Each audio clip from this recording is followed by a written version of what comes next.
Actually, hindi ko pa alam kung paano ko execute. Hindi siya madali. Pero, ito try ko. Okay?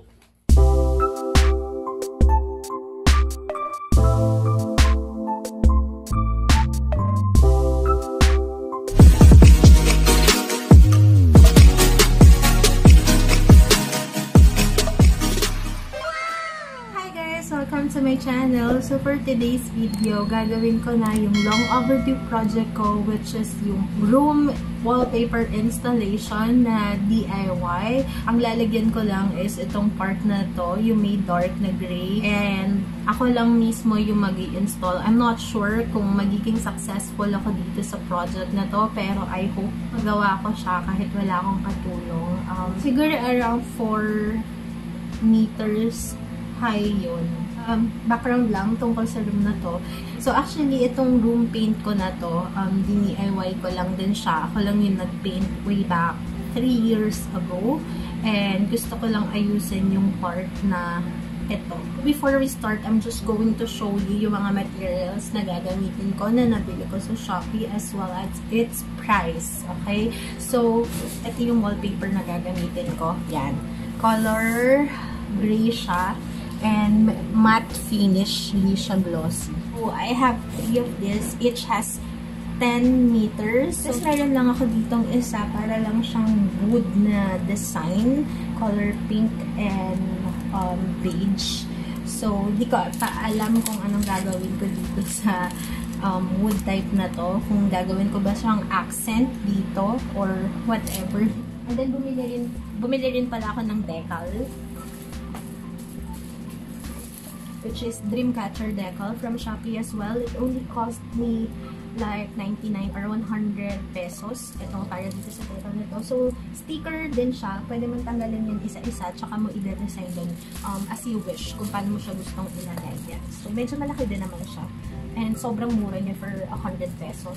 And itong wallpaper, it cost me like 105 pesos each. All in all, ang nagastos ko dito sa project na to is 500 pesos only. So, itong wallpaper na to, guys, meron siyang pang dikit. The reason why now it's easy to install wallpaper kasi para na siyang sticker. So, yun lang. Kailangan lang natin talagang linisin yung wall before natin idikit to para ma-ensure na walang dust parts or anything. Kasi ang tendency kung merong mga nakadikit pa sa wall or hindi natin nilinis, magbabubble siya. Okay, so hindi maganda yung pagkakakabit, tsaka baka hindi maging matibay yung pagkadikit ng wallpaper natin dun sa wall. Alright? So before I start, tatanggalin ko lang lahat ng nakalagay din, ng nakasabi dyan, itong lights. I-move ko lahat ng gamit towards the other side, pati itong bed ko. So without further ado, let's start and let's go.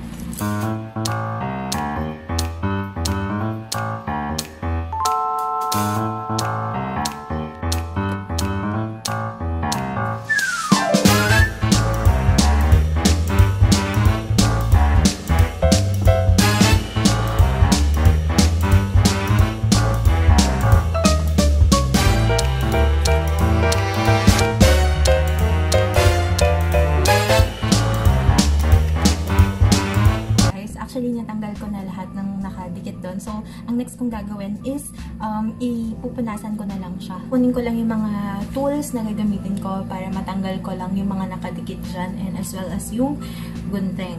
So, pagod. You can see, ayan yung mga gamit ko. Na-move ko na siya. And doong part na yun, wala na. So, don't worry guys. After this, talagang lilinisin ko totally yung room ko, and magpapalit na rin ako ng bedsheet tsaka ng pillowcase. Cross fingers, sana magtagumpay yung project na to. See you later. So, guys, you might be wondering kung gaano ba kalaki itong room na to. Actually, hindi ko alam. Pero I think yung room is around 20 square meters. There. Yan. Yung bed ko is a queen size bed. I'll just get the tools that I'll be needing, then I'll be back. So, binuhat ko to pataas. So, ito yung tutungtungan ko para maabot ko yung taas. Yung Okay, there you go guys. So, nakuha ko na yung gagamitin ko. Itong scissors and itong cutter para tanggalin yung mga double-sided tape na nakadikit pa dyan sa wall. Alright? So, let's do this.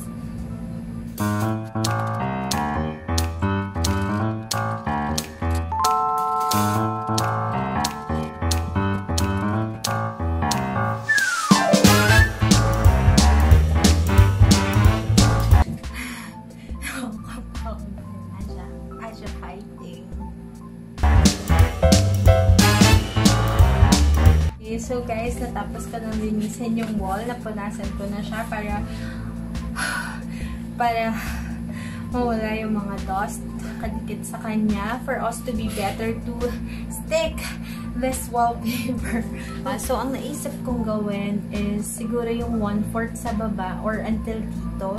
Dito sa may part, yung ganyan kataas, ang ilalagay ko sa baba. So, ang ilalagay ko sa baba, guys, is ito. Yung may design. And then, yung sa upper portion naman niya, ang ilalagay ko is itong plain na gray. Okay? So, may iba. Yes!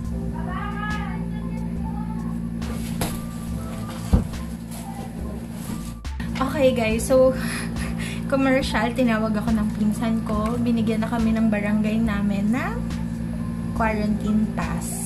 So, we all know that Metro Manila is in community quarantine. So, it's better to be safe, guys. Stay at home and make sure you have the pass from your barangays para kung may bibilin kayo. Alright? So, let's proceed. Nag-decide ako mag-start muna dito sa pinakababang portion para mas madali. Kasi kung dun sa taas, mauubos yung energy ko. Hindi ko siya maabot. Here! Actually, yung gagawin ko dito is pag ganun yung roll niya. Yung brand niya, guys, is here. Nakalagay is Ace King Wallpaper PVC. Guys, i-measure ko lang yung haba from here hanggang dun sa kabilang dulo.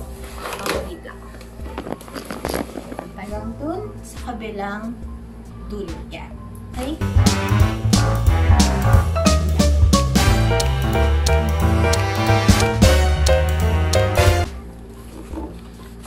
Sinombrahan ko lang siya ng onte.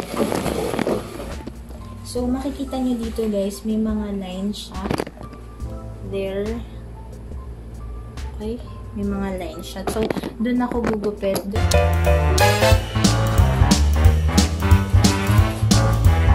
Another set na ganun ulit kahaba. Okay? So guys, yun, nakagawa ako ng 3 layer from isang roll ng wallpaper na 10 meters. So, ito na siya. Alright?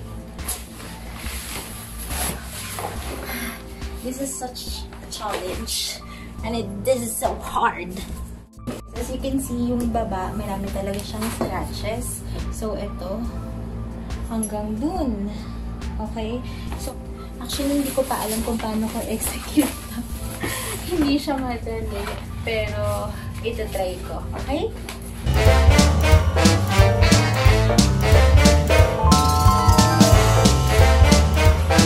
So guys, ang lagay ko is pa ganito.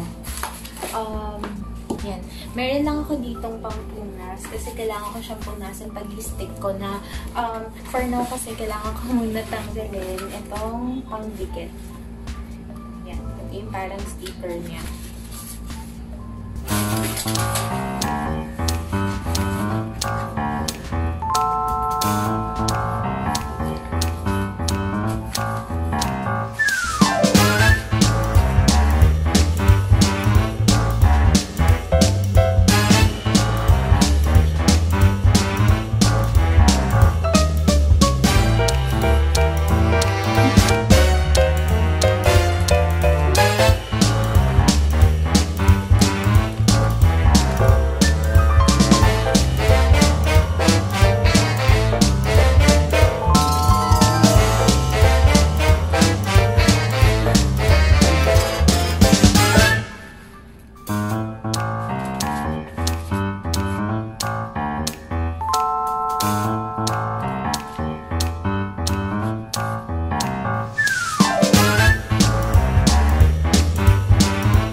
guys, so as you can see, tapos na ako dito sa first layer. So, ito lang, yung unang nilagay ko, medyo bubbles lang siya kasi sobrang hirap talaga niyang idikit sa una kapag walang naghahawak dun sa kabilang dulo kasi tendency bumabagsak siya. Pero I think bearable naman. Like, for me okay lang siya kasi yung aesthetics naman yung habol ko dito. So, yan. Okay? So, gawin na natin yung second na level. Okay?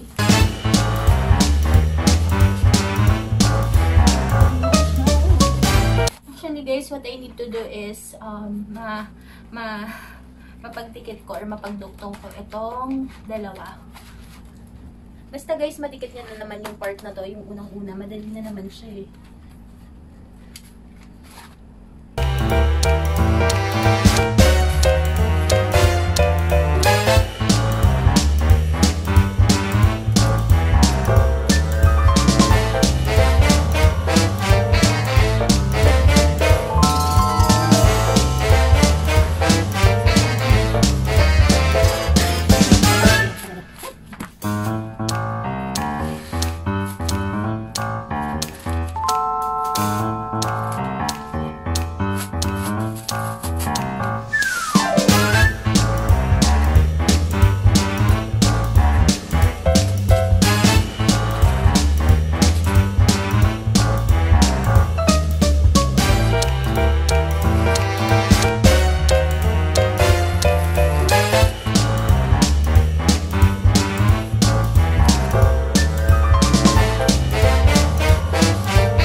ko lang siya para ma-ensure yung ticket niya. Okay? Nagkaroon ako ng problema kasi medyo dito okay, tumama yung dugtong niya dito, but pagdating dito medyo umangat. So nakikita na yung gray ng part.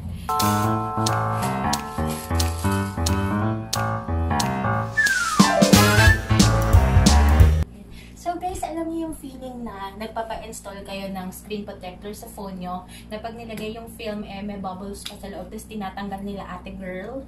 So ganun din siya dito. Meron din siyang naipon na bubble sa loob. So kailangan nyo lang bigyan ng pressure palabas dun sa loob ng wallpaper. Okay? Isa pa, yung third level. Hindi ko sure kung dapat ilagay ko pa, pero parang gusto kong ilagay pa din siya.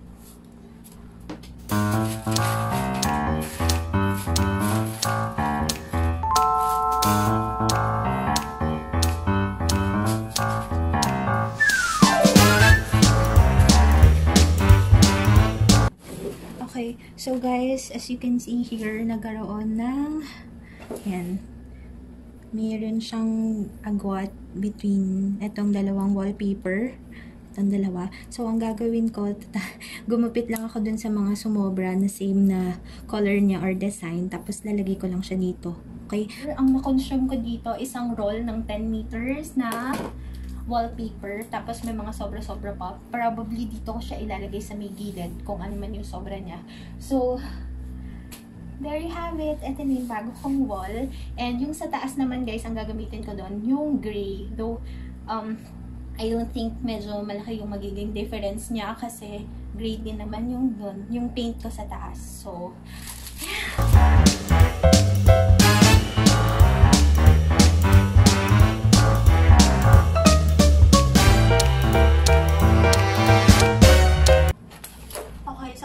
Guys, kahit namili niya yung ginugupit ko, hindi pa rin siya diretso. Hindi ko alam, pero simula dati pag gano'n na siya. Okay. And then tapos din itong kalbaryo ko.